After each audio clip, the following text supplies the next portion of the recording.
अस्सलाम वालेकुम जी। अज मौसम बहुत प्यारा, बदल जे होए आ ते मिठी मिठी हवा चलदी है। ते उई तो साउन भादों पर अज अल्लाह की बड़ी रहमत, अज गर्मी नहीं लगती।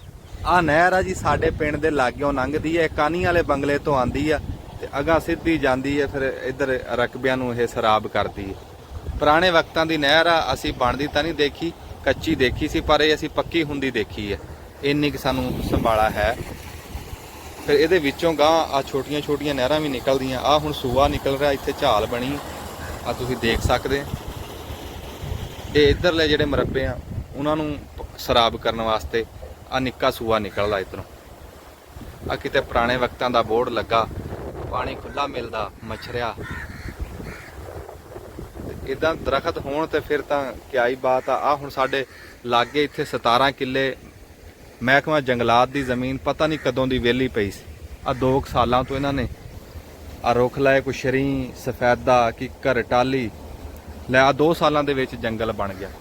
फल वाले नहीं है दूए दरखत, पर जेडे भी लाए हैं कीती नेकी है। आ देख लो 2 सालों के किडे किडे हो गए।